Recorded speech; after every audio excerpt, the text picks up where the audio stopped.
Hi guys, it's Mary. Welcome back to my kitchen. I just got home from church, that's why I'm dressed like this, and I have prepared stuff to make things a little bit shorter so that we're not here all day. Basically what you're gonna need, my quiche is not like Susan Little Poet's, hers is much healthier than ours, but this is the way my guys like their quiche.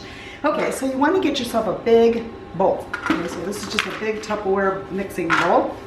And if you make the pie crust yourself, fantastic.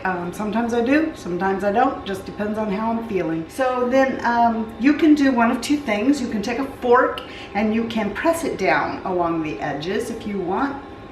Or you can do like I did and flute. So basically when you flute it, all you're doing is you're turning the crust under, okay, all the way around the excess, and then you take your forefingers and your thumbs and you just pinch all the way around the crust until you come up with a fluted edge. So I have two pie crusts here ready to be filled. What I have in here is 3 cups of shredded Swiss cheese. I like using blocks that you shred yourself the best, but the Kroger was out when I was there, so I had to get the shredded kind. In any case, whichever one you use, you got 3 cups of shredded Swiss, and then take 2 tablespoons of flour and mix it through the cheese. Okay, so that's what I did there. The next thing I did was, my guys like to have their quiche meaty. That means no veggies, they don't want no broccoli in it. They want ham and bacon. So ham and bacon, okay? So I fried up an entire pound of bacon that you did not see me do. And I'm going to crumble that up here in a second and mix it in with, what this is Boar's head. Now you can use any kind of ham you want, okay? I prefer to use Boar's head ham, and it's just, I have them get the lower sodium ham, and then I just cut it up. Then after I'm through frying my bacon, I will put those in there and just kind of give them a stir. You know, get the grease out first, and then just give them a stir. Okay, now earlier when I made all this, I had my hair stuck down in my shirt, so I'm just going to do that again because we're getting ready to mess around with this food again. Okay, so also, what else do we got here? Another thing we have is 6 eggs are in here with a ½ teaspoon of salt and a ¼ teaspoon of onion powder. We don't like bits and pieces. You could chop up a small onion if you wanted and put that in there, but we don't do that here because we don't like onion pieces. Who remembers one of these? This belonged to my grandmother. And so I'm going to scramble up these eggs in, and then I also have 3 cups of whole milk right here, and I have peppered it, which I don't want to tip that because that would be a disaster. And what I'm going to do is mix all that stuff in this bowl. So anyway, so what we're going to do is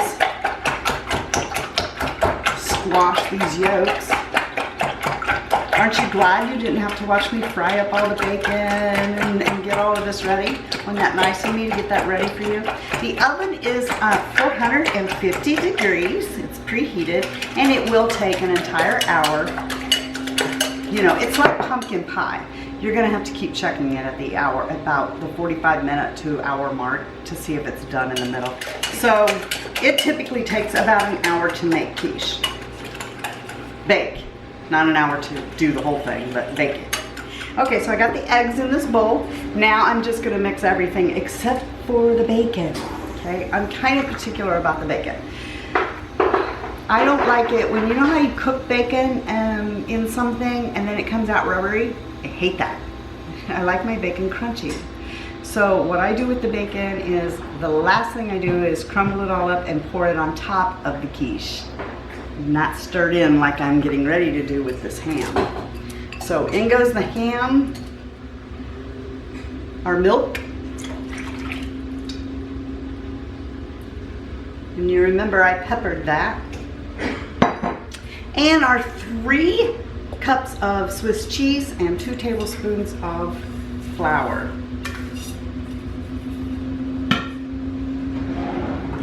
And now I'm just gonna take this little Rachel Ray spatula thing. He just turned on the TV, so you'll hear that in the background now too.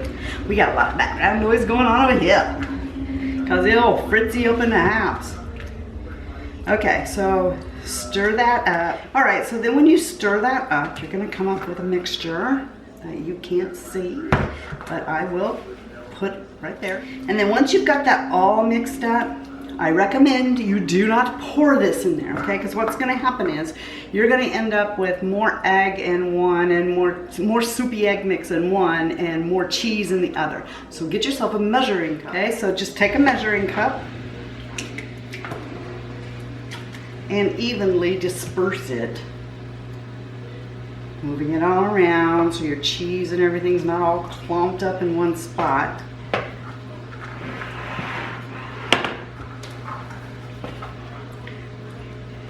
For the first cup or two.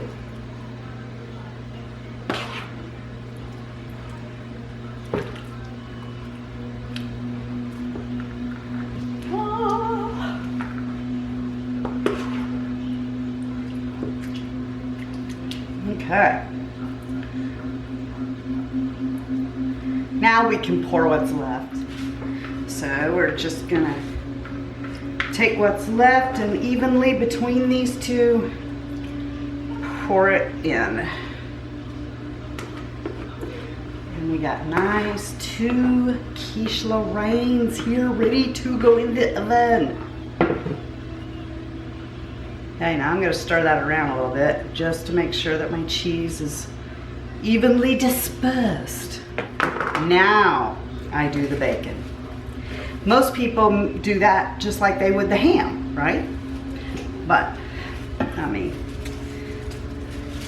so I'm gonna get this bacon and I'm just gonna start crumbling it up inside the empty cheese bowl.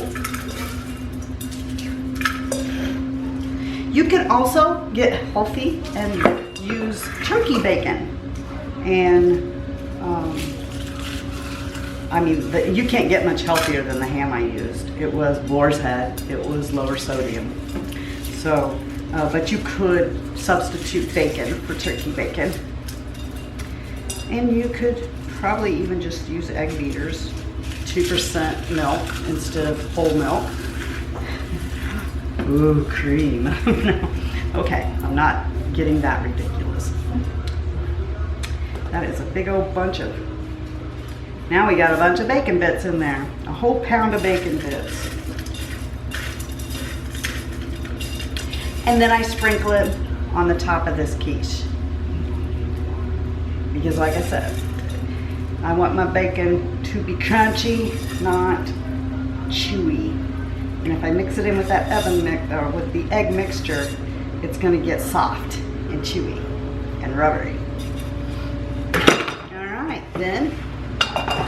You just call up a good friend and have them come do your dishes. Okay, so now then, we got this all done. So let me show you what that looks like. Okay, you guys, so there you have it. I'm gonna bake these for an hour on 450, and then I'll get back with you and show you the pictures after they're done.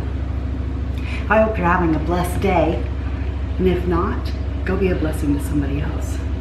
And until next time, love you, see ya, bye. Oops, bye.